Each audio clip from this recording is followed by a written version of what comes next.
दीदी सबसे पहले तो ये है कि 240 पर क्यों अटक गई गाड़ी, 400 पार क्यों नहीं हुई? इसके बारे में तो आप जगत प्रकाश नड्डा जी से पूछिए। मेरी इच्छा ये थी कि हम तो 500 पार कर गए। फिर आपकी इच्छा पूरी क्यों नहीं हुई? अब भगवान हर इच्छा थोड़ा ना पूरी कर। लोग कहते हैं बीजेपी अहंकारी हो गई, क्या लगता है आपको कि अहंकार आ गया? नहीं, ऐसा बिल्कुल नहीं है। प्रधानमंत्री जी ने अपने आप को प्रधान सेवक कहा हमेशा। हम सब ने अपने आप को मोदी का परिवार कहा। कोई अहंकार कारण नहीं है।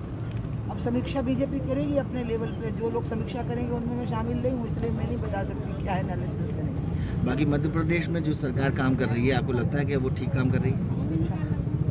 पहली बात है कि मोहन यादव को देखो, पहली बार हुआ है जब से मध्य प्रदेश बना है कि हम पूरी सीटें जीते। इसके पहले मेरे समय पे हम सबसे ज़्यादा जीते थे 29 में से 25। फिर जीते हम 29 में से 27। फिर हम जीते 29 में से 28 और अंत में हम पूरी की पूरी जीत गए। तो मोहन तो प्रगति की ओर ले गए। हाँ, और वो बहुत ही सरल और विनम्र व्यक्ति हैं। दीदी उत्तर प्रदेश में हार की क्या वजह मानती हैं? यूपी में सीटें कब हो गई? इसमें बीजेपी निश्चित रूप से सीटें कम हुई हैं और इसमें बीजेपी अपने लेवल पर समीक्षा करेगी। मुझे अपना जो इनपुट देना होगा, लेकिन मैं अच्छा रहा आपने ये सवाल कर लिया। आप एनडीटीवी की, मुझे बहुत ज़रूरी ये बात कहनी है।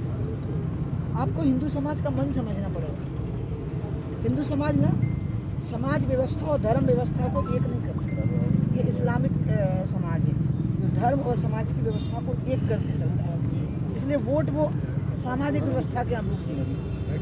लेकिन इससे उनकी राम भक्ति कम हो गई या वो राम के भक्त नहीं है, ऐसा बिल्कुल नहीं। अयोध्या को वो लेकर राम के भक्त हैं, लेकिन वोट बीजेपी को नहीं देना चाहते थे। हर राम भक्त बीजेपी को वोट देगा, ऐसा अहंकार हमको नहीं पालना चाहिए। और जो हमको वोट नहीं देता वो राम भक्त नहीं है, ये शंका भी हमें नहीं करनी चाहिए। यही बात है, उनकी समाज व्यवस्था अलग है, वहाँ कहीं कोई अनदेखी हो गई है जिसका ये परिणाम है और कुछ नहीं। क्या उत्तर प्रदेश में अब जो कुछ भी तस्वीर सामने आई भाजपा के, उसके बाद क्या मथुरा का मामला तूल पकड़ेगा? जब हम 6 दिसंबर के बाद हार गए हैं उत्तर प्रदेश, आप लोग भूल रहे हो, फालतू में मोदी और योगी को ब्लेम कर रहे हो आप। 6 दिसंबर का ढांचा गिरने के बाद जब सरकार गिरा दी गई और सरकार बनी, तो हमारी कहाँ बनी? हम तो हार गए थे ना वहाँ पर। लेकिन हमने अयोध्या को अपने एजेंडे से बाहर नहीं किया था। हमारे हर चुनाव में अयोध्या रही।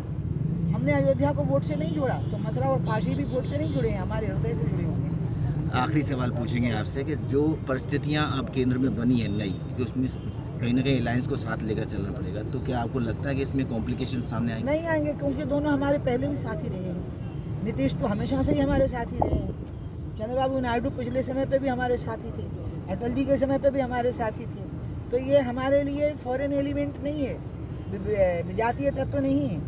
हम तो पहले भी मिलकर काम किए हैं, साथ में काम किए हैं, सहमति से काम किए हैं। ये हमारे पुराने लोग हैं, चले थे साथ मिलकर, चलेंगे साथ मिलकर।